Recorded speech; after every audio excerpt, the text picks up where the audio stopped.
Hello everyone, welcome to another video session of our revision marathon series, जिसके अंदर आज हम कवर करने वाले हैं इनडायरेक्ट टैक्सेशन का इनपुट टैक्स क्रेडिट का chapter. It is the heart of GST and also it is one of the most important aspects of your GST का सिलेबस, बिकॉज जो आपका क्वेश्चन नंबर 1 पूछा जाता है उसमें यूटिलाइजेशन ऑफ आईटीसी तो कहीं ना कहीं हिट होता ही है, जिसमें आईटीसी मिलेगा या नहीं पहले वो जरूरी हो जाता है और फिर यूटिलाइजेशन की बात की जाती है, जिसके अलावा भी एमसीक्यूज में या सेपरेट क्वेश्चंस में हमें आईटीसी की नीड पड़ती है। एंड प्रैक्टिकल लाइफ में भी कोई भी पर्सन है ना जीएसटी में सवाल पूछता है तो वो सबसे पहला सवाल यही पूछता है, भैया आईटीसी मिलेगा या नहीं मिलेगा वो बताओ, फिर उसके बेसिस में मैं डिसाइड करूं कि मुझे ये ट्रांजैक्शन भी करना है या फिर नहीं। And that is why it becomes very important for us to have clear understanding of section number 16 to 21 of CGST act. Institute ने आपके इंटर के सिलेबस को श्रिंक कर दिया है और सेक्शन 19 से 21 which is related to job work and input service distributor उसे नहीं रखा है। यानी हमें 3 सेक्शन ही पढ़ने हैं जो आपके सामने है, section number 16, section number 17 and section number 18, जिसमें सेक्शन नंबर 16 कंडीशंस बताता है जिसके बेसिस पे आप आईटीसी अवेल कर सकते हैं, बुक कर सकते हैं। सेक्शन नंबर 17 कहता है कि कई बार आईटीसी पूरा नहीं मिलता, थोड़ा मिलता है या फिर कई बार तो वो ब्लॉक भी होता है, कुछ मिलता ही नहीं है, यानी कुछ पोर्शन करना पड़ता है या सीधे सीधे ब्लॉक भी हो जाता है, जिसमें जो अपोर्शनमेंट वाला पोर्शन है ना वो अगेन आपके सिलेबस में पूरी तरह से कवर नहीं किया है। आपको मेजरली ब्लॉक आईटीसी देखना है और ये याद कर लेना है, it is section 17 subsection 5 which override section number 16 कि ये क्रेडिट तो मिलेगा ही नहीं, यानी कुछ कर लो नहीं मिलने वाला, भले सेक्शन नंबर 16 की सारी कंडीशन सेटिस्फाई कर लो ये क्रेडिट ब्लॉक ही रहने वाला है। और सेक्शन नंबर 18 जो है वो अलग अलग सिचुएशंस में आईटीसी कैसे अवेलेबल किया जाएगा इसके बारे में बात करता है। जैसे कि आप पहले कॉम्पोजिशन स्कीम में थे और फिर अब नहीं रहे, तो पहले जब कॉम्पोजिशन स्कीम में थे तब तो आईटीसी नहीं मिलता होगा, लेकिन अब मिलेगा, तो ऐसी सिचुएशन में आपने जब ट्रांजिशन किया होगा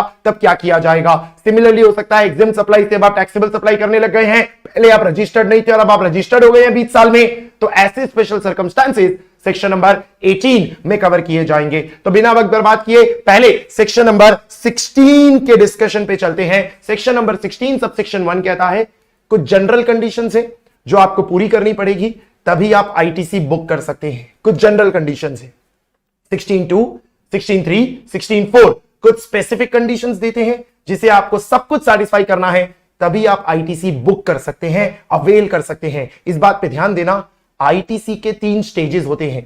पहला स्टेज होता है उसे सिर्फ बुक करना, अवेल करना, यानी कि आपने उसे अपने ऑन रिकॉर्ड बुक्स पे ले लिया है। दूसरा होता है यूटिलाइज करना, मतलब जो आईटीसी आपने बुक किया था उसे आप पेएबल के सामने सेट कर रहे हैं। और तीसरा स्टेप कभी कभार होता है कि अगर आपने किसी आईटीसी को गलत तरीके से अवेल करने के बाद गलत तरीके से यूटिलाइज भी कर लिया तो आपने जितना आईटीसी रॉन्गली अवेल और यूटिलाइज किया है वो आपको रिवर्स करना पड़ेगा with interest under section 50 subsection 3। इस तरीके से 3 स्टेप्स हो सकते हैं, जिसमें हम पहले स्टेप की बात कर रहे हैं जब सेक्शन नंबर 16 पढ़ते हैं, खाली बुक करने की एक टाइम लिमिट भी होती है, हालांकि यूटिलाइज करने की कोई टाइम लिमिट नहीं होती। एक बार क्रेडिट बुक हो गया तो यूज जीवन में कभी भी कर सकते हो, लेकिन बुक करने की एक समय सीमा होती है, जो तब तक बुक नहीं किया तो फिर आपको आईटीसी अवेलेबल नहीं होगा। तो अवेल वर्ड और बुक करना सेक्शन नंबर 16 का स्कोप है, जिसमें सेक्शन नंबर 16 को ओवरराइड करता है सेक्शन 17 सबसेक्शन 5, और सेक्शन 17 सबसेक्शन 5 कहता है कि ये क्रेडिट मिलेगा ही नहीं, भले आपके सेक्शन 16 में आपने कितनी भी कंडीशंस पूरी की हो, 16.1, 16.2, 16.3, 16.4, इस बात से कोई फर्क हमें पड़ता है नहीं। एक बार आपने ये सारे पड़ाव पास कर लिए तो आईटीसी बुक तो हो गया। अब यूटिलाइज करने के लिए आपको सेक्शन नंबर 49 पढ़ना पड़ेगा कि यूटिलाइजेशन की जो सीक्वेंसिंग है उस सीक्वेंसिंग के हिसाब से ही आप उसे यूटिलाइज करेंगे, जिसमें कई बार रिस्ट्रिक्शंस लग जाते हैं यूटिलाइज करने पे, यानी कि आपने बुक तो कर लिया लेकिन उसे यूज नहीं कर पाओगे अगर रूल नंबर 86A या रूल नंबर 86B में रिस्ट्रिक्शन लगा दिए गए तो, यानी 86A और 86B इज रिस्ट्रिक्शन ऑन यूटिलाइजेशन, जो बुक करने के बाद जब आप यूज कर रहे होते हो तब रीड करते हैं। एक बार यूज हो गया उसके बाद कभी कभार आपको रिवर्स करना पड़ता है कुछ सिचुएशंस में, जो अलग अलग situations across the law provide की हुई है कि आपने रॉन्गली अवेल कर लिया, रॉन्गली यूटिलाइज कर लिया।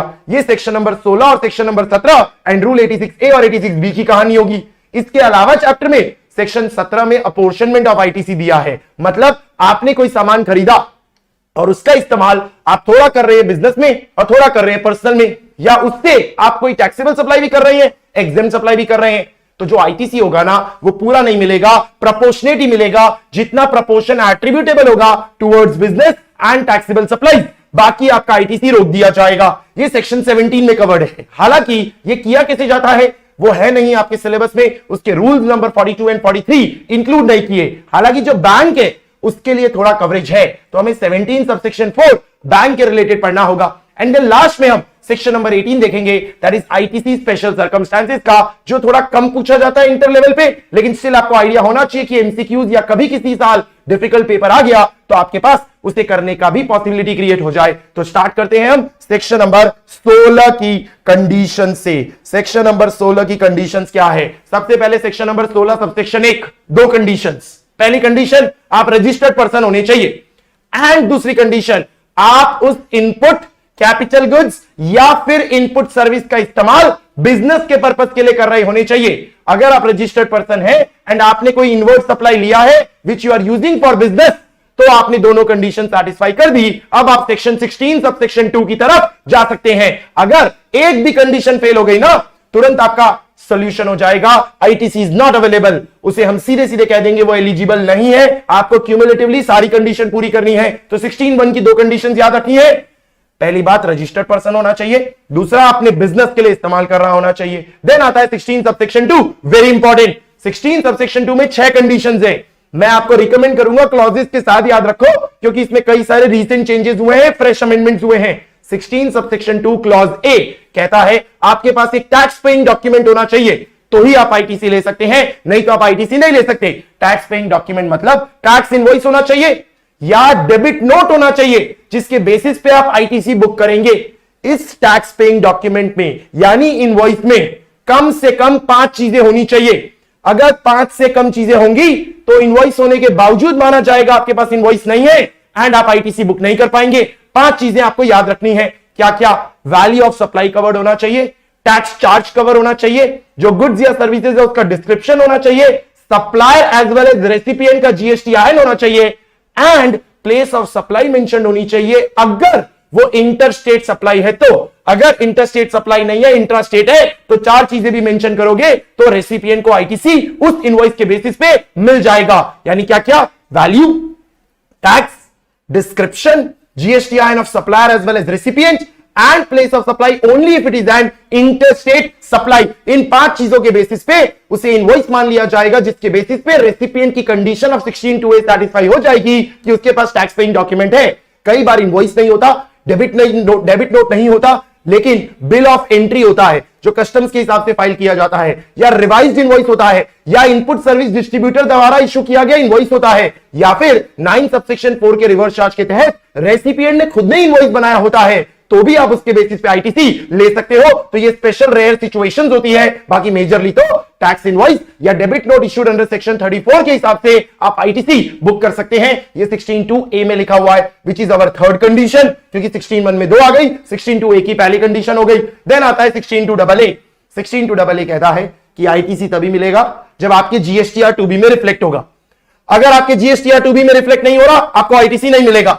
आपके जीएसटीआर 2B में कब रिफ्लेक्ट होता है? आपके जीएसटीआर 2B में तब रिफ्लेक्ट होता है जब आपके सप्लायर ने जीएसटीआर 1 भर दिया हो, या फिर आपके सप्लायर ने इनवॉइस फर्निशिंग फैसिलिटी के द्वारा अगर उसने क्यूआरएमपी स्कीम ऑप्ट की होगी तो उसने आपकी डिटेल्स भर दी होगी। यानी 2 सिचुएशंस के थ्रू ही आपके 2B में आईटीसी दिखाई देगा। अगर आपके 2B में आईटीसी नहीं दिख रहा तो आपको आईटीसी नहीं मिलने वाला है, जब दिखेगा उस महीने दे देंगे, subject to other conditions being satisfied. यानी जीएसटीआर 1 भरना है सप्लायर को, या अगर सप्लायर ने क्यूआरएमपी स्कीम लिया है तो इनवॉइस फर्निशिंग फैसिलिटी के थ्रू डिटेल्स भरनी होगी। तो उस सिचुएशन में हम जीएसटीआर 2B में दिखने पे आपको आईटीसी अलाउ कर देंगे। ये बात हमारी 16(2)(a) में दी हुई है।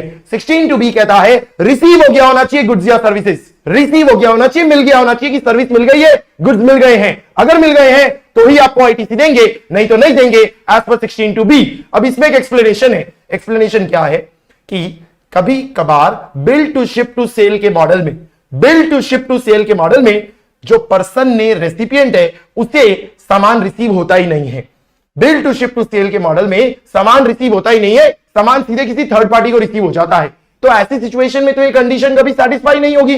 तो bill to ship to sale के केस में एक्सप्लेनेशन डाल के ऐसा लिखा है कि जिस थर्ड पार्टी को मिल गया तो ऐसा मान लिया जाएगा कि आपको मिल गया है, एंड उसके बेसिस पे कंडीशन सेटिस्फाइड होगी और आप आईटीसी ले सकते हैं। यानी bill to ship to sale के केस में डीम्ड रिसीट भी चलेगा, सच में रिसीव नहीं हुआ होगा तो भी चलेगा। देन आता है 16(2)(ba which is our sixth condition in overall. 16(2)(ba is recently introduced, applicable from May 23 and onwards, जिसमें ऐसा लिखा है कि आईटीसी मिलेगा अगर 2B में दिख रहा है। ये तो 16(2)(a) में आ ही गया, लेकिन आईटीसी जो 2B में दिख रहा है वो इनएलिजिबल के कॉलम में नहीं दिखना चाहिए, एलिजिबल के कॉलम में दिखना चाहिए। अगर वो इनएलिजिबल के कॉलम में दिख रहा होगा ना तो फिर भले 2B में दिख रहा है, स्टिल हम उसको आपका आईटीसी देने वाले नहीं हैं। यानी कि जो जीएसटीआर 2B होता है ना उसमें दो एरियाज होते हैं, एक एलिजिबल और एक इनएलिजिबल। अगर एलिजिबल में दिख रहा होगा तो आईटीसी मिलेगा, इनएलिजिबल में दिख रहा होगा तो नहीं मिलेगा। इसे गलत मत समझना, इसका मतलब ब्लॉक्ड नहीं होता है, क्योंकि जीएसटीआर 2B में ब्लॉक्ड वाले भी दिख रहे होंगे और वो एलिजिबल में दिख रहे होंगे। इनएलिजिबल का मतलब होता है सेक्शन 38 जिन चीजों पे लगा होगा वो इनएलिजिबल माने जाएंगे। एक एग्जांपल के तौर पे, आपके सप्लायर ने जीएसटीआर 1 भरा, लेकिन आपके सप्लायर ने जीएसटीआर 1 लास्ट डेट जो थी आपकी आईटीसी बुक करने की उसके भी बाद भरा, तो आपके जीएसटीआर 2B में दिखेगा तो सही, क्योंकि सामने वाले ने 1 भर दिया, लेकिन जो time limit to book credit है वो जा चुकी है, तो उस सिचुएशन में आपके जीएसटीआर 2B में इनएलिजिबल में दिखाई देगा और आप आईटीसी नहीं ले पाएंगे एज पर 16(2)(ba। ये हमारी 6th कंडीशन हो गई। देन 7th कंडीशन है कि जिस भी सप्लायर से आपने ये सामान खरीदा है उसने सरकार को टैक्स भर दिया होना चाहिए। उसने अगर सरकार को टैक्स भर दिया है तो आप आईटीसी ले सकते हैं। नाउ प्रैक्टिकल लाइफ में सेक्शन 41 पढ़ा जाता है और सेक्शन 41 कहता है कि आप ऐसा मान लेंगे कि सामने वाले ने भर दिया होगा और उसकी बेसिस पे आईटीसी ले लो, यानी ये कंडीशन डीम्ड सैटिस्फाइड मानी जाती है। हालांकि बाद में अगर पता चला कि सप्लायर ने टैक्स नहीं भरा था और आपने आईटीसी ले लिया था तो ऐसा माना जाएगा that ITC was wrongly availed and utilised, जिसे आपको बाद में रिवर्स करना पड़ेगा along with interest at the rate of 18% per annum from the date when it was wrongly availed and utilized till the date it is added to output tax liability. इस तरीके से section 41 में पहले provisional acceptance की बात थी, लेकिन अब यहां कह दिया फाइनली आप अपने हिसाब से ले सकते हो। प्रोविजनल जैसा वर्ड जो पहले एग्जिस्ट करता था वो हटा दिया गया है। ये 7th कंडीशन हो गई। 8th कंडीशन 16(2)(d सबसे सिंपल कहता है रेसिपिएंट ने अपना जीएसटीआर 3B भरा होना चाहिए। तो कॉमन सेंस है ना, जीएसटीआर 3B भरेंगे उसी में हम आईटीसी लेंगे, तो जीएसटीआर 3B भरा होना चाहिए तो ही आपको आईटीसी मिलने वाला है। ये हमारी 16(2)(a, AA, B, BA, C और D 6 कंडीशंस हो गई 16(2) की। अब जो 16(2) हम पढ़ते हैं ना उसी में कुछ प्रोविजोस भी हैं, पर उन प्रोविजोस को पढ़ने से पहले हम हमारी 9th 10th और जो और कंडीशंस है उनको डिस्कस कर लेते हैं। 16(3) एक ऐसी कंडीशन है जो सिर्फ कैपिटल गुड्स पे लगती है, सिर्फ कैपिटल गुड्स पे, बाकी किसी पे नहीं पढ़ना। और 16(3) की कंडीशन कैपिटल गुड्स के लिए क्या है कि जो कैपिटल गुड्स की समझो 10 लाख की वैल्यू है, तो 10 लाख की वैल्यू पे अगर 1,80,000 जीएसटी लगा है, तो अगर आपको 1,80,000 का आईटीसी चाहिए, अगर 1,80,000 का आईटीसी चाहिए, तो जब आप इनकम टैक्स में डेप्रिसिएशन लेते हैं तो उस सिचुएशन में जो डेप्रिसिएशन की एक्चुअल कॉस्ट होगी वो 10 लाख होनी चाहिए, ना कि 11,80,000। अगर आपने डेप्रिसिएशन के लिए एक्चुअल कॉस्ट 11,80,000 ली है तो 1,80,000 का आपको आईटीसी मिलने वाला नहीं है। ये बात इनकम टैक्स एक्ट में भी पढ़ी जाती है और जीएसटी लॉ में भी पढ़ी जाती है। 16(3) में डिफरेंट ये हो गया कि ये सिर्फ कैपिटल गुड्स के लिए है, यानी ये जो 9th कंडीशन है ये सिर्फ कैपिटल गुड्स के लिए है, जबकि अभी तक जो आपने 8 कंडीशंस पढ़ी 16(1) की 2 और 16(2) की 6 वो सबके लिए है, सारी इनवर्ट सप्लाईज के लिए है। एंड देन आता है 16 सबसेक्शन 4। अगेन यहां फ्रेश अमेंडमेंट हुआ है। फ्रेश अमेंडमेंट क्या हुआ है जो May 23 एंड ऑनवर्ड्स एप्लीकेबल है कि आप आईटीसी बुक कर सकते हैं, लेकिन बुक करने की एक समय सीमा है। अगर वो समय सीमा निकल गई है तो आप बुक नहीं कर सकते। समय सीमा क्या है? जिस साल का इनवॉइस है या जिस साल का डेबिट नोट है, जिस फाइनेंशियल ईयर का इनवॉइस है या जिस फाइनेंशियल ईयर का डेबिट नोट है, उस साल के अगले साल की 30 नवंबर, उस साल के अगले साल की 30 नवंबर और उस साल का जो एनुअल रिटर्न फाइल करने का एक्चुअल डेट है, उस साल का एनुअल रिटर्न फाइल करने का जो एक्चुअल डेट है, जो जीएसटीआर 9 है, इन दोनों डेट्स में से विच एवर इज अर्लियर। तो समझो फाइनेंशियल ईयर 21-22 है, फाइनेंशियल ईयर 21-22 है तो आपकी डेट हो गई 30 नवंबर 2022, अगले साल का 30 नवंबर 2022 और 21-22 साल का जिस भी दिन एनुअल रिटर्न भरोगे, तो समझो एनुअल रिटर्न भर दिया आपने 15 अक्टूबर 2022 को, तो 15 अक्टूबर 2022 और 30 नवंबर 2022 which ever is earlier, answer 15 अक्टूबर 2022 बना दिया जाएगा। आप प्रैक्टिकली तो आप 31 दिसंबर तक भरते हो क्योंकि वो उसकी ड्यू डेट होती है, तो जनरली लॉजिकली हम यही कहते हैं कि आंसर 30 नवंबर होगा क्योंकि दोनों में से विचएवर इज अर्लियर करना होता है। याद रखना, जिस साल का इनवॉइस है या जिस साल का डेबिट नोट है, अब ये जिस साल का डेबिट नोट है ना, इसमें अच्छा क्वेश्चन बन सकता है। इनवॉइस से समझो 20-21 का और उसका डेबिट नोट बनाए 21-22 में। डेबिट नोट बनाने की तो कोई टाइम लिमिट होती नहीं है, कभी भी बना सकते हो। क्रेडिट नोट में टाइम लिमिट होती है सेक्शन 34 में। तो 20-21 का इनवॉइस है और 21-22 में उसका डेबिट नोट बना है, तो जो 21-22 में डेबिट नोट बना होगा उसके ऊपर जो आईटीसी आपको क्लेम करना है उसके लिए 21-22 साल के ही अगले साल का 30 नवंबर और actual date of annual return whichever is earlier करेंगे। और जो इनवॉइस के बेसिस पे ले रहे होगे जो 20-21 का है उसके लिए 20-21 के ही हिसाब से आपको ईयर कंसीडर करना होगा। इसका मतलब इनवॉइस के ईयर या डेबिट नोट के ईयर के हिसाब से ये टाइम लिमिट कंसीडर की जाती है जो फाइनेंशियल ईयर 21-22 से अपडेट हुआ। मतलब इससे पहले तो फाइनेंशियल 20-21 तक तो डेट ही अलग हुआ करती थी, तो वो आपको ध्यान में नहीं रखनी, 21-22 के हिसाब से डेट ध्यान में रखनी है। ये 16 सबसेक्शन 4 हो गया, जो 10 कंडीशंस हो गई हमारी, जिसमें ध्यान रखना जो 9th कंडीशन थी वो कैपिटल गुड्स पे ही है, बाकी चीजों पे नहीं है। ये सब कर लिया आपने और फिर अब आप आईटीसी बुक कर सकते हैं, लेकिन चेक करना पड़ेगा 17 सबसेक्शन 5, क्योंकि 17 सबसेक्शन 5 हमारी लास्ट कंडीशन है बुक करने के लिए कि अगर 17(5) में ब्लॉक हो गया तो ये सारी कंडीशंस भले आपने सैटिस्फाई कर ली, कोई फर्क नहीं पड़ता, आपको आईटीसी मिलने वाला नहीं है। तो हम सेक्शन 16 के बाद 17 पे जाएंगे, बट उससे पहले जो हमने यहां पर कुछ इंपॉर्टेंट चीजें स्किप की, फटाफट 16(2) की उन इंपॉर्टेंट चीजों को देख लेते हैं। 16(2) में 3 प्रोविजोज हैं। पहला प्रोविजो कहता है कि अगर आपको सामान टुकड़े में मिला होगा तो उस केस में आईटीसी कब मिलेगा? पहला टुकड़ा मिलने पे पूरा आईटीसी मिलेगा या प्रोपोर्शनेट बेसिस पे मिलेगा? तो उस केस में लिखा हुआ है जब लास्ट लॉट मिलेगा ना, लास्ट लॉट, उस दिन पूरा आईटीसी मिलेगा। तो 10,000 किलो सामान मंगाया था मैंने, उसके ऊपर पूरा का पूरा जो आईटीसी है वो 1 लाख का है, 1 लाख का आईटीसी है और 10,000 किलो टुकड़ों में आया, तो जो लास्ट टुकड़ा आया होगा तभी मुझे पूरा 1 लाख का आईटीसी मिलेगा।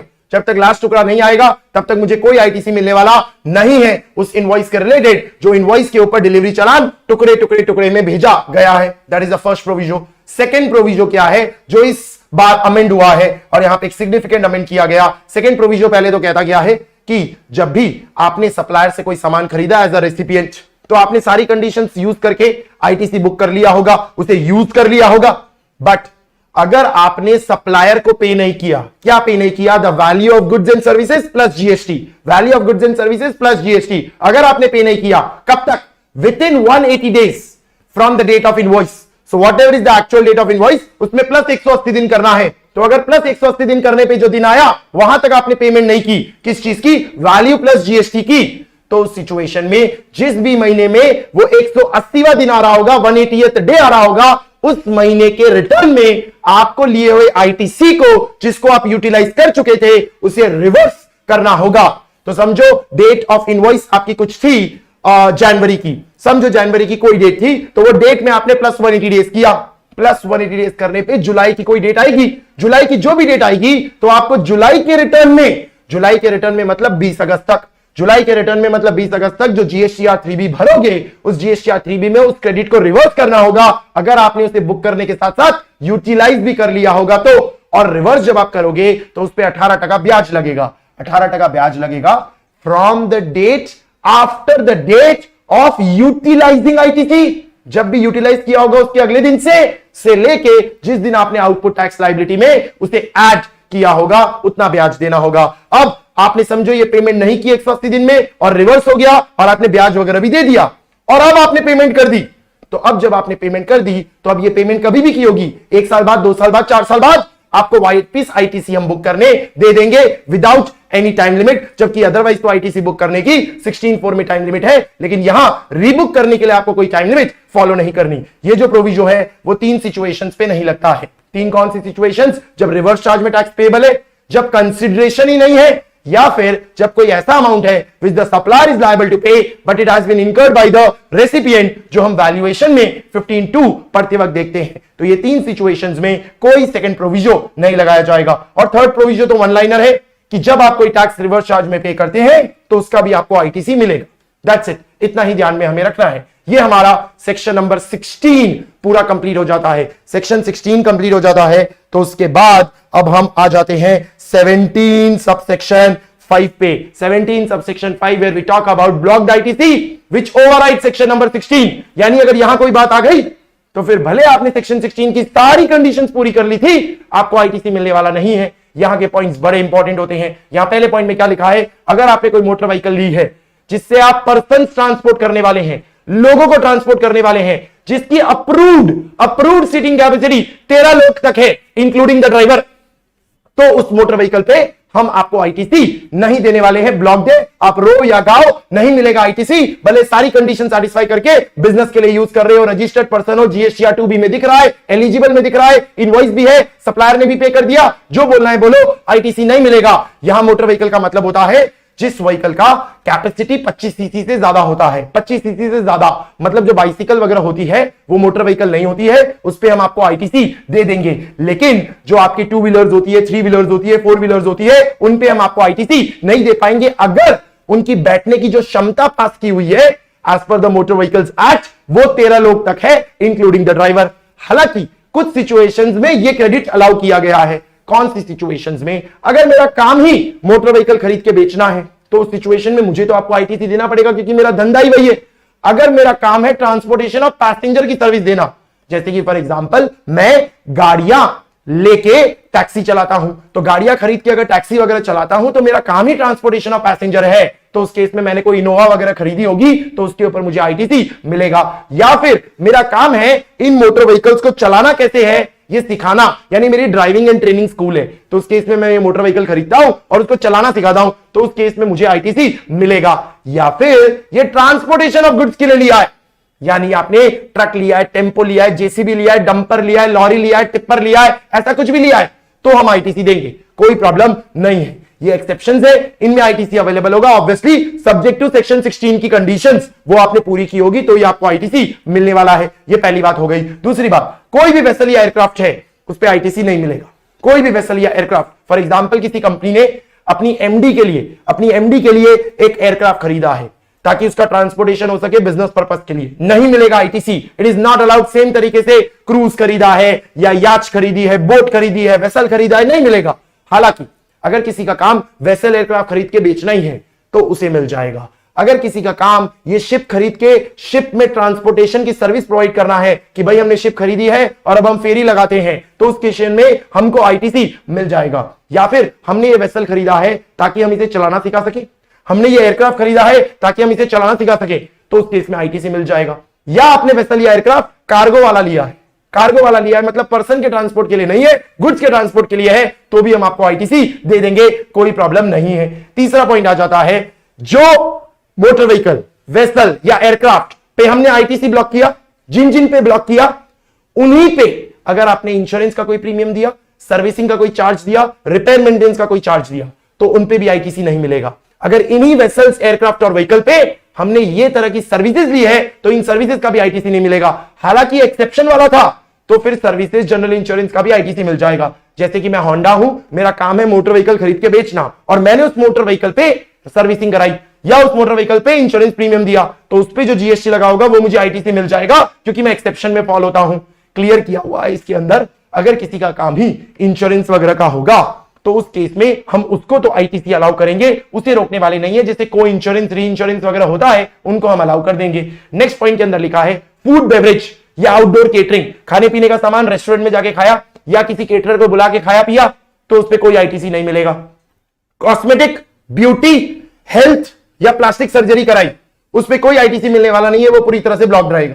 या फिर जो मोटर व्हीकल, वेसल, एयरक्राफ्ट अभी हमने ऊपर पढ़े, अगर उनकी लीजिंग, रेंटिंग, हायरिंग के चार्जेस दिए हैं, एक्सेप्ट फॉर जो पर्पसेस हमने बताए थे, यानी एक्सेप्शंस वालों को छोड़ के मोटर व्हीकल, वेसल, एयरक्राफ्ट है, तो उसकी लीजिंग, रेंटिंग और हायरिंग वगैरह पे जो जीएसटी होगा उसका हम आपको आईटीसी नहीं देने वाले हैं। या लाइफ इंश्योरेंस और हेल्थ इंश्योरेंस की जो सर्विस के ऊपर जो प्रीमियम होता है, उस पर जो जीएसटी लगता है, उसका भी हम आपको आईटीसी नहीं देंगे। मेंबरशिप ऑफ क्लब है या किसी तरह की हेल्थ या फिटनेस या जिम है, तो उसके ऊपर जो आपने पे किया होगा उस पर आईटीसी भी हम नहीं देंगे। अगर किसी एम्प्लॉयर ने अपनी एम्प्लॉय के लिए, किसी एम्प्लॉयर ने एम्प्लॉय के लिए लीव ट्रैवल कंसेशन के तहत कोई टिकट विकेट का पैसा चुकाया है उसके घूमने फिरने के लिए या ऐसा कुछ भी, तो उस पे जो आईटीसी लगा होगा, जो जीएसटी लगा होगा, उसका भी हम आपको आईटीसी नहीं देंगे। मतलब तीन बातें हैं, एक food beverage, outdoor catering, health, beauty, plastic, cosmetic surgery, leasing, renting, hiring, life insurance, health insurance. दूसरा services of a membership of a club, fitness centre, gym वगैरह। और तीसरा,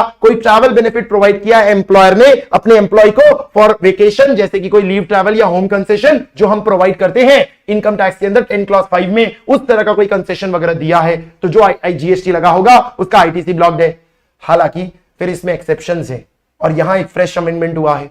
एक्सेप्शंस में एक फ्रेश अमेंडमेंट क्लैरिफिकेशन वाला है। क्लैरिफिकेशन वाला क्या कि इन तीनों पॉइंट्स के लिए एक कॉमन बात है।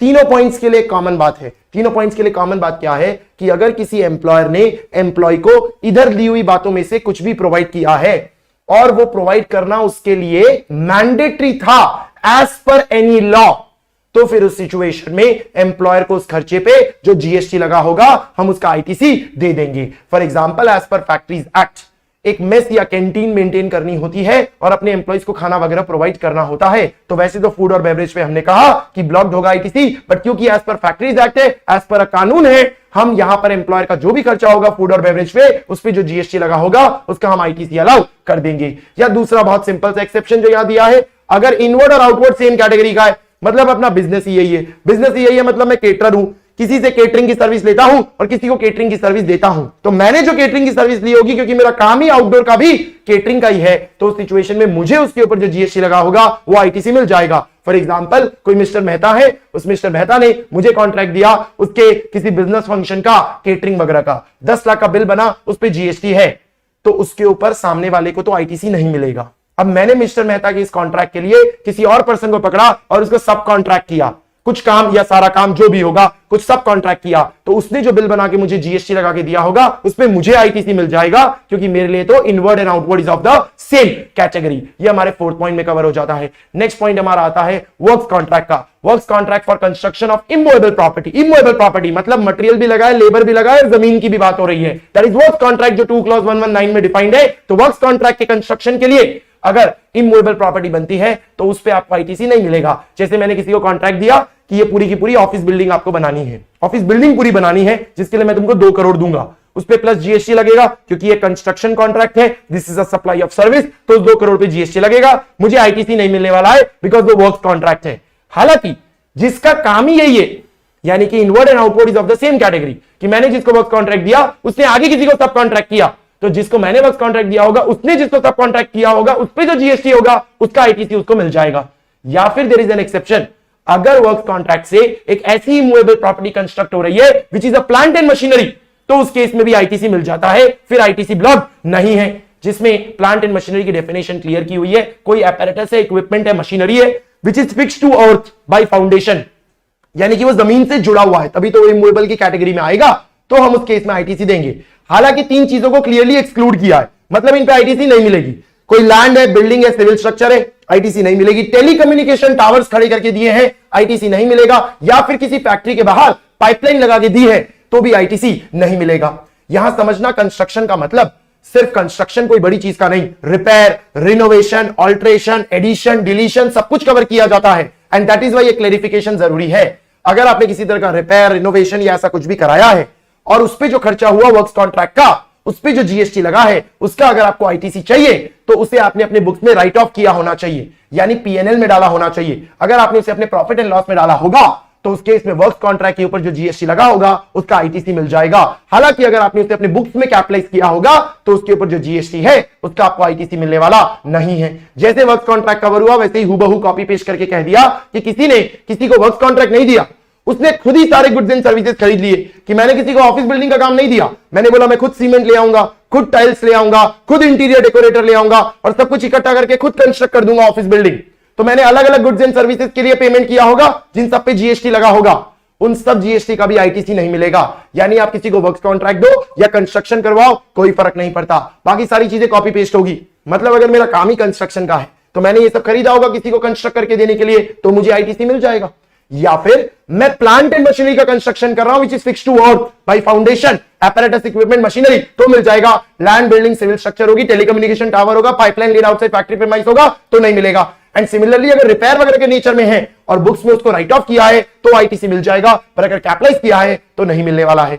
नेक्स्ट पॉइंट, अगर किसी चीज पे टैक्स सेक्शन 10 के हिसाब से पे किया, मतलब कॉम्पोजिशन स्कीम, तो आईटीसी नहीं मिलेगा। ये बात तो वैसे ही पता है आपको, कॉम्पोजिशन स्कीम में आईटीसी नहीं मिलता है। कोई नॉन रेसिडेंट टैक्सेबल पर्सन ने कोई भी गुड्स एंड सर्विसेज दिए होंगे उस पे उसको आईटीसी नहीं मिलता। हालांकि अगर गुड्स इंपोर्ट किए होंगे तो आईटीसी मिल जाएगा, बाकी किसी और चीज पे मिलने वाला नहीं है। एक नॉन रेसिडेंट टैक्सेबल पर्सन को अगर कोई पर्सनल चीज के लिए गुड्स एंड सर्विसेज है, आईटीसी नहीं मिलेगा। अगर गुड्स खो गए, डिस्ट्रॉय हो गए, आग लग गई थी, या आपने फ्री सैंपल्स या गिफ्ट में बांट दिए, तो उस केस में उसके ऊपर आईटीसी नहीं मिलेगा।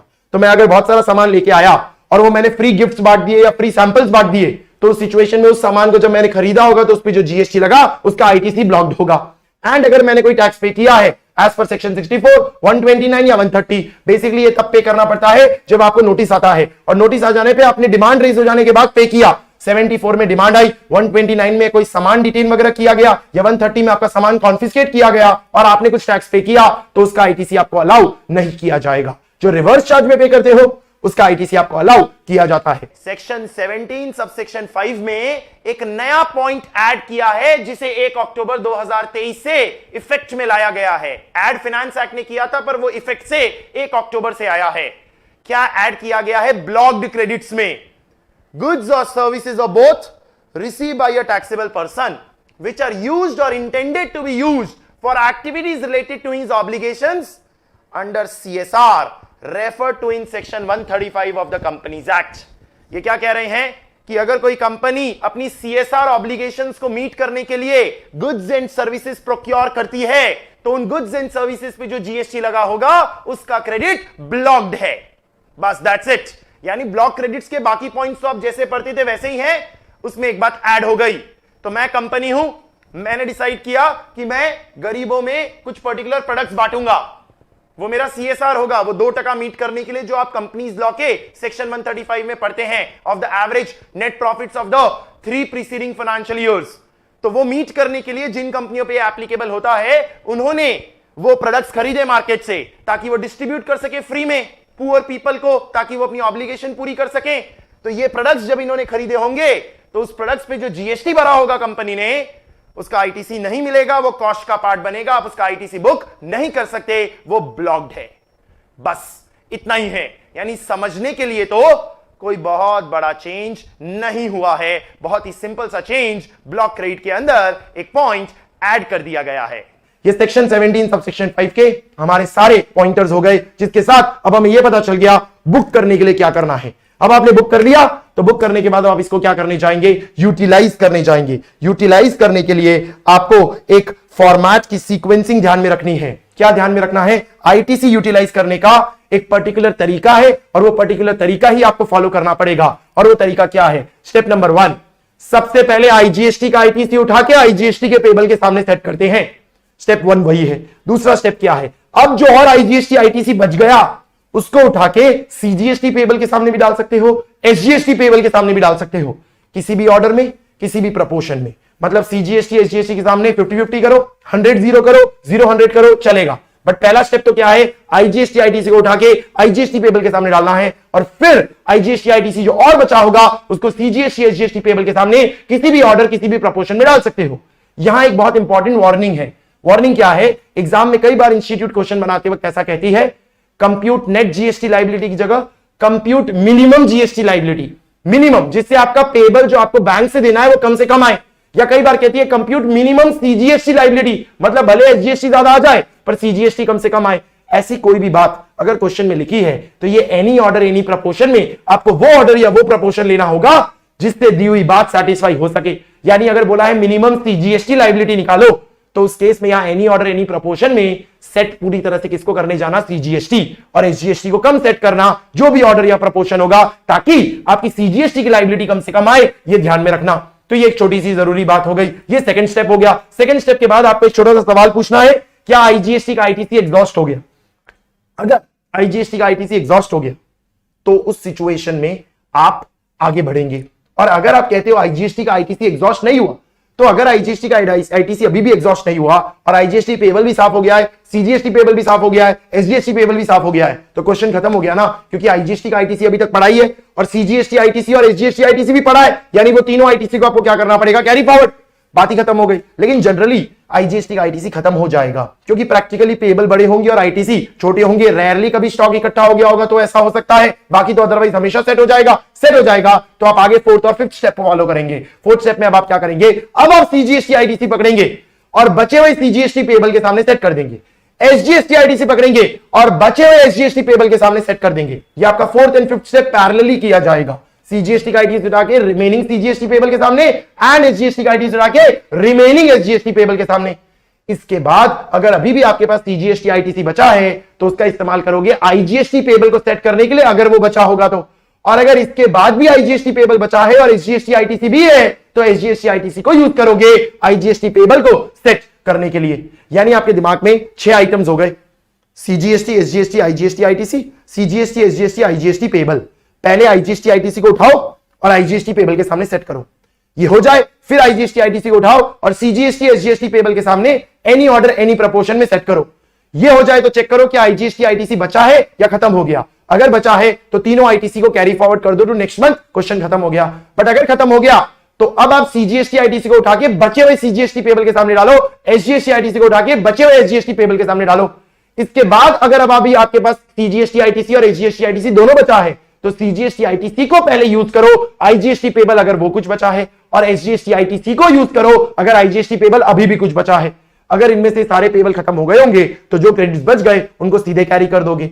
एक इंपॉर्टेंट कंक्लूजन क्या मिलता है, सीजीएसटी का आईटीसी एसजीएसटी के पेबल के सामने नहीं जाएगा और एसजीएसटी का आईटीसी सीजीएसटी के पेबल के सामने नहीं जाएगा, ये पॉसिबल नहीं है। जबकि आईजीएसटी आईटीसी और आईजीएसटी पेबल एक दूसरे के सामने कैसे भी जा सकते हैं, बस इसी ऑर्डर और इसी सीक्वेंसिंग में जाने चाहिए। ये बातें में एक जरूरी बात क्या है, ये जीएसटीआईएन स्पेसिफिक होता है, यानी एक ही पर्सन के 2-3 रजिस्ट्रेशन है तो एक ही रजिस्ट्रेशन के अंदर वो क्रेडिट सेट कर सकता है। ये नहीं कि एक रजिस्ट्रेशन के आईजीएसटी आईटीसी को उठा के दूसरे रजिस्ट्रेशन के आईजीएसटी पेबल के सामने सेट कर दिया, भले वो सेम पैन नंबर पे है, उससे फर्क नहीं पड़ता। You can not do that. And ये मंथ वाइज किया जाएगा या क्वार्टर वाइज किया जाएगा, डिपेंडिंग अपॉन आपने क्यूआरएमपी स्कीम ऑप्ट किया है या फिर नहीं किया है। इसके बेसिस पे आप इस क्रेडिट के मैकेनिज्म को यूटिलाइजेशन में फॉलो करेंगे। तो पहले हमने क्रेडिट बुक किया था 16, 1, 2, 3, 4 एंड 17, 5 से बुक हो गया, अब यूटिलाइज करना सीख लिया। लेकिन जब आप इसे यूटिलाइज करने जा रहे हो तो कई बार इन यूटिलाइजेशन पे आ जाता है रिस्ट्रिक्शन।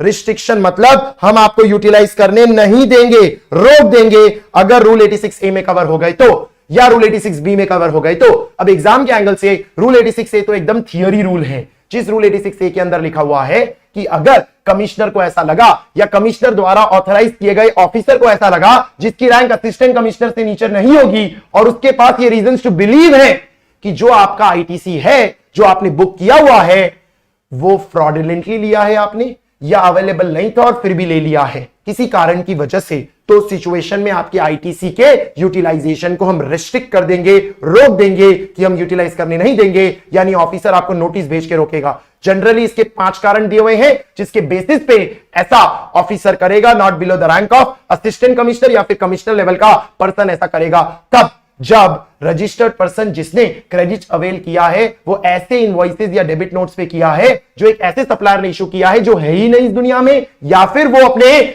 बिजनेस प्लेस जहां उसने बताया था वहां से बिजनेस नहीं करता है, या फिर जिस रजिस्टर्ड पर्सन ने क्रेडिट अवेल किया है उसे वो सामान मिला ही नहीं था, या फिर जिस पर्सन ने क्रेडिट अवेल किया है उसने जिस पर्सन से खरीदा था उसने सरकार को टैक्स नहीं भरा है, या फिर जिस पर्सन ने क्रेडिट अवेल किया है वो खुद नॉन एग्जिस्टेंट है, या फिर वो उस जगह से बिजनेस नहीं करता जहां उसने डिक्लेयर किया था, या फिर जिस पर्सन ने क्रेडिट अवेल किया है उसके पास इनवॉइस नहीं है या डेबिट नोट नहीं है या टैक्स पेइंग डॉक्यूमेंट नहीं है, एंड देयर बाय हम उसका आईटीसी रिस्ट्रिक्ट कर देंगे। तो ये 5 रीजंस आपको थियरी में याद रखने हैं। एग्जाम में थियरी क्वेश्चंस इंपॉर्टेंट होते हैं, सीधे पूछ लिए जाते हैं 5 मार्क के। बताओ क्या कारण है जब एक ऑफिसर आपका रूल 86A के अंदर क्रेडिट रिस्ट्रिक्ट कर देगा यूटिलाइज करने से। ऐसे फिर आता है रूल नंबर 86B।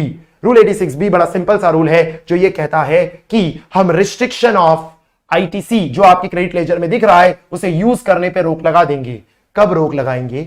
अगर आपका किसी महीने का जो टैक्सेबल सप्लाई है, अगर आपका किसी महीने का जो टैक्सेबल सप्लाई है other than exempt supply and zero rated supply, यानी जो आपका टैक्सेबल सप्लाई है उसमें से एग्जेम्प्ट सप्लाई हटा दो, जीरो रेटेड सप्लाई हटा दो, और जो टैक्सेबल सप्लाई आया वो उस महीने का 50 लाख से ज्यादा आया, 50 लाख से ज्यादा आया तो ये रूल पढ़ना है, चाहे आप कोई भी रजिस्टर्ड पर्सन हो, नहीं तो ये रूल नहीं पढ़ना है। तो किसी महीने का आपका value of taxable supply 50 lakh से ज्यादा आया, other than exempt supply, other than zero rated supply 50 lakh से ज्यादा आया तो ही आपको ये रूल पढ़ना है, चाहे आप कोई भी रजिस्टर्ड पर्सन है। एंड अब अगर आपके ऊपर ये रूल लग गया तो आपको करना क्या है, जो आपकी आउटपुट टैक्स पेबल होगा, जो आउटपुट टैक्स पेबल होगा उसे आप पे करने के लिए क्रेडिट यूज करते वक्त 99% क्रेडिट ही यूज कर सकते हो, मतलब 1% तो आपको बैंक से देना ही पड़ेगा। सो फॉर एग्जांपल, मेरा अगर आउटपुट टैक्स पेबल 50 लाख का है, आउटपुट टैक्स पेबल 50 लाख का है, तो 50 लाख के दो हिस्से हो गए, 99% एंड 1%। 1% मुझे बैंक से ही पे करना पड़ेगा, और जो 99% है उसके लिए मैं आईटीसी यूज कर सकता हूं। तो जो 99% किया होगा उसके सामने पूरा आईटीसी यूज कर लो, जितना भी आईटीसी है आपके पास। अगर बहुत सारा है तो पूरा यूज हो ही जाएगा, ज्यादा होने के बावजूद भी 1% बैंक से देना पड़ जाएगा, यानी 1% तो आपको बैंक से ही पे करना पड़ेगा अगर ये रूल हिट हो जाता है आप पे। तो जैसे देखो, एक एग्जांपल दिया हुआ है कि 100 लाख की टोटल वैल्यू ऑफ सप्लाई थी, उसके ऊपर 18 का जीएसटी था, तो मतलब पेबल 18 लाख आ गया, और क्रेडिट लेजर में आपके पास 20 लाख पड़ा है, तो 20 लाख का आईटीसी है और 18 लाख का पेबल है, तो लॉजिकली तो पूरा सेट हो जाएगा, तो 2 लाख का आईटीसी फिर भी बचना चाहिए जो अगले महीने कैरी हो जाएगा। बट क्योंकि आपका value of taxable supply more than 50 lakh है, इस पर्सन को करना क्या होगा, अपने 20 लाख का जो आईटीसी है उसको एक बार हटाना होगा, 18 लाख के पेबल को पकड़ना होगा और कहना होगा 18 लाख का 99%, 17,82,000 के लिए तो मैं आईटीसी यूज कर सकता हूं, बट 18,000 रुपए दैट इज 18 लाख का 1% मुझे बैंक से देना होगा। तो 18 लाख का 1% का चालान बना के बैंक से ही दोगे आप, और 17,82,000 के सामने क्रेडिट यूज कर लोगे। पर सर 20 लाख का क्रेडिट था ना, फिर भी 1782 यूज होगा, तो सर वहां बच गया ना 2,18,000 का क्रेडिट, 2,18,000 का क्रेडिट अगले महीने कैरी कर लो।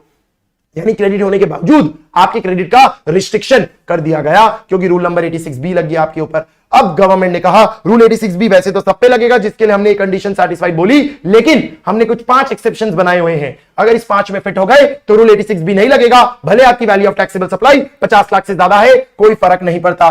पहला एक्सेप्शन इन्होंने क्या बनाया कि अगर वो पर्सन या वो प्रोप्राइटर, या अगर एचयूएफ है तो उसका कर्ता, या अगर कंपनी है तो उसका एमडी, या अगर पार्टनरशिप फॉर्म है तो उसके कोई भी 2 पार्टनर, या अगर कोई कंपनी है तो उसके कोई भी 2 होल टाइम डायरेक्टर, या अगर किसी तरह की मैनेजिंग कमिटी है ऑफ एसोसिएशन ऑफ पर्सन तो उसके कोई भी 2 लोग, अगर पिछले 2 साल और दोनों ही साल, पिछले 2 साल और पिछले दोनों ही साल इनकम टैक्स का पेमेंट करते हैं 1 लाख से ज्यादा, पिछले दोनों ही साल 1 लाख से ज्यादा इनकम टैक्स का पेमेंट करते हैं, उन दोनों सालों का, जिन दोनों सालों का time limit to file return of income expire हो चुका है, जिस महीने आप इस रूल को चेक कर रहे हो, तो जिस भी महीने में ये रूल चेक कर रहा हूं उस महीने तक जिन भी 2 पिछले सालों का time limit to file return of income under section 139(1) of income tax act expire हो चुका है, उन दोनों सालों का अगर किसी कर्ता ने, अगर एचयूएफ की बात हो रही है, अगर पार्टनरशिप फर्म है तो उसके कोई भी 2 पार्टनर्स ने, अगर कंपनी की बात है तो उसके एमडी ने, या कोई भी 2 होल टाइम डायरेक्टर्स ने, या अगर किसी और एसोसिएशन की बात हो रही है तो उसके कोई भी 2 लोग जो मैनेजिंग कमिटी के पार्ट है, या अगर प्रोप्राइटर की बात हो रही है तो खुद प्रोप्राइटर ने अगर दोनों ही साल 1 लाख से ज्यादा का इनकम टैक्स पे किया है, तो उस सिचुएशन में हम आपको ये रूल लगाने नहीं देंगे, हम आपको फ्री कर देंगे। या दूसरी सिचुएशन क्या है, अगर आपको पिछले साल यानी जिस साल ये रूल लगाने की बात हो रही है, जिस भी महीने में, उसके पिछले साल 1 लाख से ज्यादा का रिफंड मिला है 2 कारणों की वजह से। पहला कारण, आपने 0 रेटेड सप्लाई की थी, या फिर आपने इन्वर्टेड ड्यूटी स्ट्रक्चर का रिफंड लिया था, तो दोनों में से कोई सिचुएशन की वजह से ही रिफंड मिला है, और पिछले साल का रिफंड 1 लाख से ज्यादा है, तो उस सिचुएशन में हम आपके ऊपर ये रूल नहीं लगाएंगे। तीसरा, या फिर जिस महीने हम ये रूल लगा रहे हैं, समझो हम लगा रहे हैं जुलाई के महीने में ये रूल, तो जुलाई के महीने में अगर ये रूल लगा रहे हैं तो इससे पिछले महीने जो इस साल के हैं, इस साल के जो पिछले महीने हैं अप्रैल मई जून में क्यूमुलेटिव बेसिस पे अगर आपने 1% से ज्यादा पेबल बैंक से ही भरा था, पहले से ही आपका 1% से ज्यादा पेबल बैंक से भराया है पिछले 3 महीने में, क्योंकि हम जुलाई महीने की बात कर रहे हैं,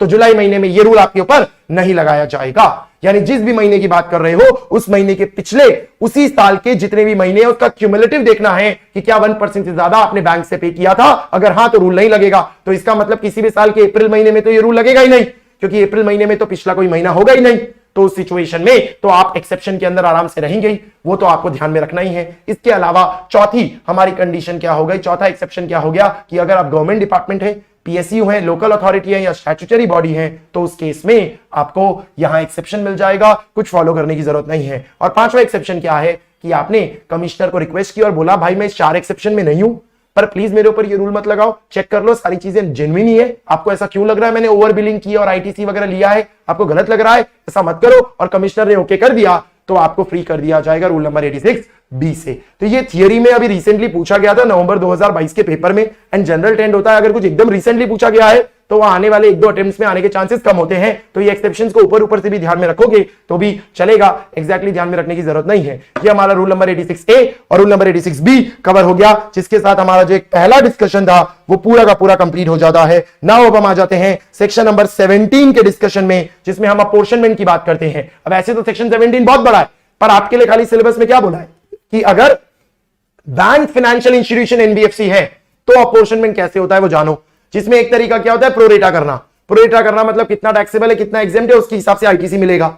लेकिन जो बैंक फाइनेंशियल इंस्टीट्यूशन और एनबीएफसी होती है उनको एक चॉइस मिलता है, और उनको एक चॉइस क्या मिलता है, जो उन्होंने अगर एक्सरसाइज किया तो उस साल उनको फॉलो करना ही पड़ेगा। और वो चॉइस ये होता है कि तुम्हारा जितना भी इनपुट है, जितना भी इनवर्ड है, इनपुट सर्विस कैपिटल गुड्स, उस पर 50 ले लो और 50 भूल जाओ, 50-50 कर लो। 50% view will available, 50% is not available. Simple ऐसा कर लो आप, इसके अलावा आपको कुछ करने की जरूरत नहीं है। जिसमें छोटी छोटी बातें क्या ध्यान में रखनी है, अगर कोई चीज पर्सनल पर्पस के लिए यूज की होगी तो बिल्कुल नहीं मिलेगा। अगर कोई चीज 17.5 ब्लॉक डी है तो वो भी बिल्कुल नहीं मिलने वाला है। और अगर एक बैंक की ब्रांच ने दूसरी बैंक की, उसी बैंक की ब्रांच को अगर कोई सर्विस दी होगी तो पूरा 100% दे देंगे। तो यस बैंक की एक ब्रांच है और उसने दूसरी अपनी ही बैंक की ब्रांच को सर्विस दी है तो 100% आईटीसी अवेलेबल है। इसके अलावा बाकी और कुछ भी दिया हो ना, 50-50 करना होगा आपको, सिर्फ इतना ध्यान में रखना है और कुछ भी करने की जरूरत नहीं है। इसके आने के चांसेस ना के बराबर है इंटर लेवल पे, अभी तक कभी पूछा भी नहीं गया है। 17 सबसेक्शन 4 की जो हमने बात की। अब 17 खत्म हो जाने के बाद हमारा लास्ट सेक्शन यहां आ जाता है, section number 18।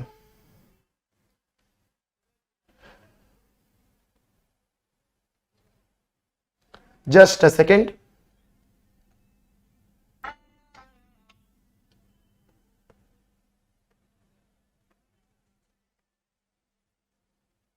Battery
all right, so let us continue with section number 18, जहां पे हम आईटीसी इन स्पेशल सर्कमस्टांसेस फटाफट एक चार्ट में कवर कर लेते हैं। इंटरमीडिएट में ये कम पूछा जाता है, बहुत ज्यादा इंपॉर्टेंट नहीं है, बट यू नेवर नो, कोई भी चीजें हमें कभी भी ऐसा नहीं छोड़ना चाहिए कि हम कुछ कर ही नहीं पाए उसके अंदर। अगर पूछ लिया जाता है तो 18(1)(a) सबसे पहले क्या कहता है कि अगर आपने रजिस्ट्रेशन के लिए अप्लाई किया है कितने टाइम में, with in 30 days from when you became liable.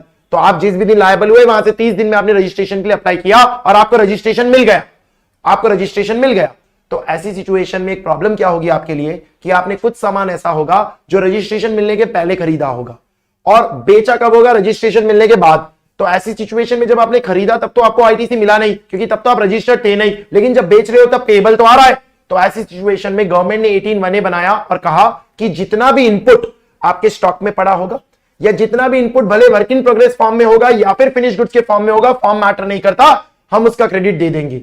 किस दिन ये इनपुट चेक करेंगे हम, date immediately precede the date when you became liable. जिस दिन लायबल हुए होंगे ना, उसके एक दिन पहले स्टॉक में जितने इनपुट्स पड़े होंगे उन सारे इनपुट्स का हम आपको आईटीसी दे देंगे। यानी कि समझो अगर मैं लायबल हुआ हूं 15 जून को लायबल हुआ और वहां से 30 दिन में मुझे अप्लाई करना था और मैंने 17 जून को अप्लाई कर दिया और 17 जून को अप्लाई करने के बाद मुझे 19 जून को आरसी मिल गया, रजिस्ट्रेशन सर्टिफिकेट मिल गया। तो ऐसी सिचुएशन में 18(1)(a) का पूरा सैटिस्फैक्शन हो गया। तो मैं लायबल किस दिन हुआ था, 15 जून। तो 15 जून के एक दिन पहले 14 जून को जितना भी मेरा इनपुट पड़ा होगा मेरे स्टॉक में, चाहे वो किसी भी फॉर्म में पड़ा हो, उसका पूरा आईटीसी मिल जाएगा। इनपुट सर्विसेज का सवाल ही नहीं उठता और कैपिटल गुड्स पे आईटीसी नहीं मिलेगा। इसमें एक छोटी सी शर्त और है जो 18 सबसेक्शन 2 में लिखी हुई है। क्या शर्त है कि जो आपके पास 14 जून को स्टॉक में पड़ा होगा उस पे हम आपको आईटीसी दे देंगे, लेकिन वो आपने पिछले एक साल में ही खरीदा होना चाहिए, यानी उसकी इनवॉइस डेट पिछले एक साल में होनी चाहिए। अगर आपकी इनवॉइस डेट एक साल से भी पुरानी है, एक साल से भी पुरानी है, मतलब कि अगर ये डेट 14 जून 2022 है और जो 14 जून को आपको स्टॉक में पड़ा हुआ है, वो जो 14 जून को आपके स्टॉक में पड़ा हुआ है वो आपने एक साल से भी पहले लिया था। समझो आपने लिया था जनवरी 2021 में, तो जनवरी 2021 में लिया था और 14 जून 2022 से वो एक साल पीछे गिर रहा है, तो उस केस में आईटीसी नहीं मिलेगा। अदरवाइज जो पिछले एक साल के अंदर अंदर ही खरीदा होगा उसके हम आपको बिंदास आईटीसी दे देंगे, यानी 15 जून 2021 से लेके 14 जून 2022 के बीच में जो खरीदा होगा और 14 जून को स्टॉक में पड़ा है वो हम आपको इनपुट्स में अलाउ कर देंगे। ये 18(1) हो गया। 18(1)(b) क्या कहता है? आपने वॉलंटरी रजिस्ट्रेशन लिया, यानी लायबल नहीं हुए थे, सामने से ले लिया, तो उस सिचुएशन में भी तो ये प्रॉब्लम होगी कि कुछ चीजें खरीदी पहले थी, आईटीसी नहीं मिला और अब आप पेबल तो क्रिएट कर रहे हो, तो उस सिचुएशन में कहा गया इनपुट्स पे अगेन आईटीसी दे देंगे। लेकिन कब? आपको डेट क्या देखनी है? जिस दिन रजिस्ट्रेशन सर्टिफिकेट मिला ना उसके एक दिन पहले देखना है, क्योंकि यहां लायबल तो हो ही नहीं। आप 18(1) में लायबल हुए थे, यहां तो आप लायबल ही नहीं हुए। तो जिस भी दिन मुझे रजिस्ट्रेशन सर्टिफिकेट मिला, समझो 20 जून को मिला, तो 19 जून को जितना इनपुट स्टॉक में पड़ा होगा चाहे किसी भी फॉर्म में, वो पूरा आईटीसी मिल जाएगा। शर्त है पिछले एक साल की इनवॉइस डेट होनी चाहिए। एक साल से पुरानी इनवॉइस डेट होगी तो नहीं मिलेगा। इनपुट सर्विसेज का सवाल नहीं उठता, कैपिटल गुड्स के ऊपर हम आपको आईटीसी देने वाले नहीं है। फिर आता है 18(1)(c) एंड 18(1)(d), ये काफी मिलते जुलते हैं। 18(1)(c) के अंदर बोला हुआ है आप कॉम्पोजिशन लीवी से बाहर आ गए, यानी पहले आप कॉम्पोजिशन स्कीम में थे और अब आप बाहर आ गए, due to some reason turnover वगैरह एक्सीड हो गया होगा, तो पहले कॉम्पोजिशन स्कीम में थे और अब आप बाहर आ गए, या फिर पहले आप सिर्फ एग्जेम्प्ट सप्लाई करते थे और अब आप टैक्सेबल सप्लाई करते हैं। तो ऐसी सिचुएशन में हो सकता है कि आपने कुछ ऐसे सामान खरीदे जिसपे आईटीसी नहीं मिला और अब आप उसके ऊपर पेबल क्रिएट कर रहे हो, तो आपको आईटीसी मिलना चाहिए। तो 18(1)(c) और 18(1)(d) क्या कहते हैं? अब इनपुट पे तो मिलेगा ही मिलेगा, कैपिटल गुड्स पे भी मिलेगा। हालांकि कैपिटल गुड्स पे पूरा नहीं मिलेगा, जितना ड्यूरेशन बीत चुका है उतने ड्यूरेशन का हम कुछ डेप्रिसिएशन करेंगे और वो डेप्रिसिएशन होगा 5% पर क्वार्टर और part thereof from invoice date.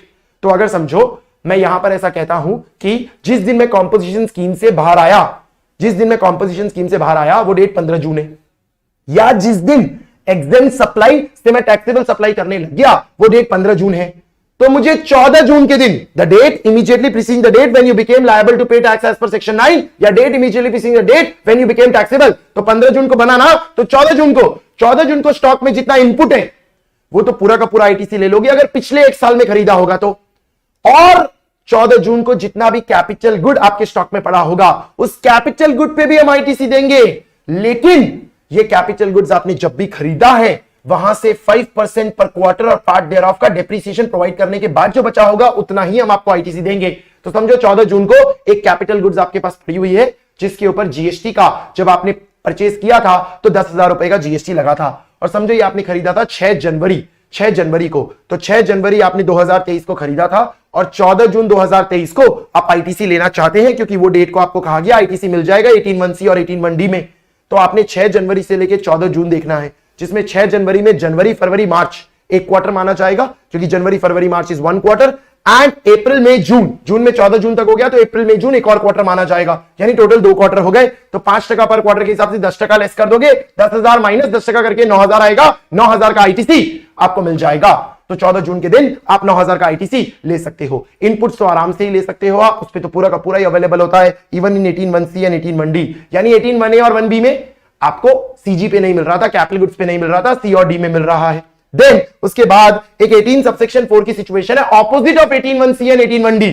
Opposite of 18(1)(c) and 18(1)(d) मतलब यहां आप पहले कॉम्पोजिशन स्कीम में नहीं थे और अब आप आ गए हैं, या पहले आप टैक्सेबल सप्लाई करते थे और आप एग्जेम्प्ट सप्लाई कर रहे हो, तो यहां तो कहानी उल्टी होगी ना। यहां तो आपने आईटीसी ले लिया होगा और बाद में आपने इसके ऊपर पेबल क्रिएट नहीं किया होगा, तो यहां तो उल्टा सरकार तुमसे पैसे मांगेगी कि तुमने आईटीसी ले लिया था, वो पैसे हमको वापस करो। जिसमें यहां पर सरकार कैसे पैसे मांगेगी? जितनी भी चीजें आपके इनपुट में पड़ी होगी, चाहे स्टॉक फॉर्म में या रॉ फॉर्म में या जिस भी फॉर्म में, date immediately preceding the date, जिस दिन ये हुआ, तो समझो 15 जून को ये हुआ कि आप कॉम्पोजिशन स्कीम में नहीं थे और अब आप आ गए, समझो ऐसा हो गया। या आप पहले टैक्सेबल सप्लाई करते थे और आप एग्जेम्प्ट सप्लाई कर रहे हो 15 जून को, तो 14 जून के दिन जितना भी इनपुट में आपके पास स्टॉक पड़ा हुआ है एंड कैपिटल गुड्स का जितना भी आईटीसी है, लेकिन कैपिटल गुड्स का पूरा आईटीसी नहीं, जितना पोर्शन बीत चुका है उतने पोर्शन का नहीं, जितना पोर्शन बचा है उतने ही पोर्शन का। जिसमें जितना पोर्शन बचा है उसको हम कैसे डिफाइन करते हैं? डिवाइड बाय 60 करोगे और मल्टीप्लाई बाय रिमेनिंग मंथ्स करोगे।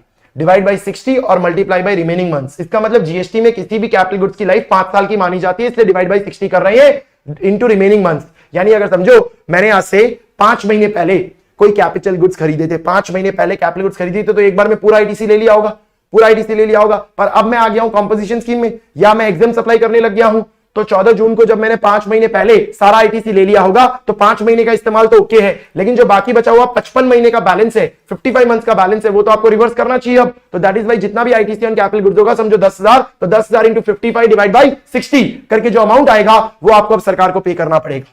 यानी 18 सबसेक्शन 4 में जब उल्टा होता है 1C और 1D का, तो आपको सरकार को इतना पे करना पड़ेगा।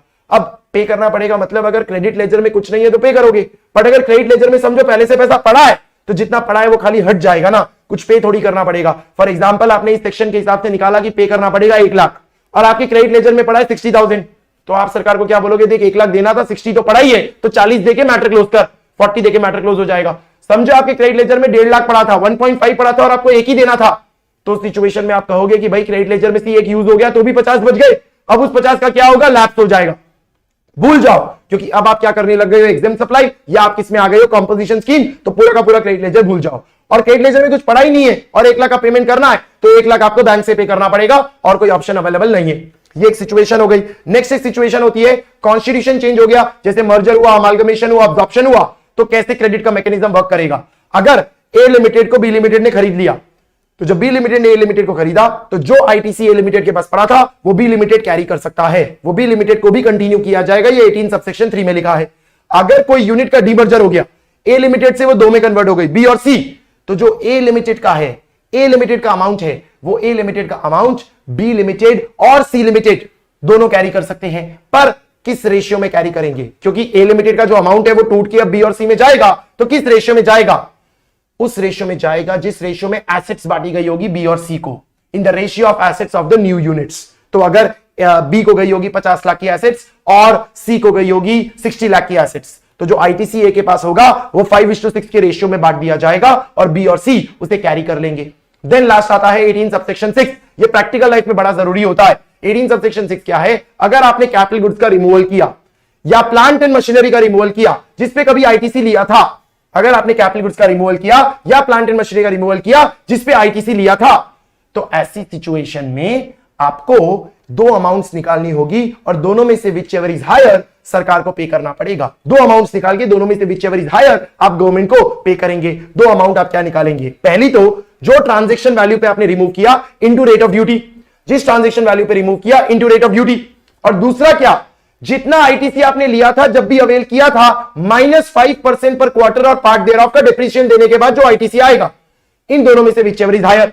फिर से जब भी आपने कैपिटल गुड्स रिमूव किया जिसपे आईटीसी लिया था, या आपने कोई प्लांट एंड मशीनरी रिमूव किया जिसपे आईटीसी लिया था, यानी बेच दिया, निकाल दिया, रिमूव किया, तो उस सिचुएशन में जितने पे रिमूव किया that is transaction value into rate of duty एक अमाउंट, और जितना आईटीसी कभी लिया था -5% पर क्वार्टर और पार्ट देयर ऑफ करने के बाद जो अमाउंट आया फ्रॉम इनवॉइस डेट, दोनों में से विच एवर इज हायर।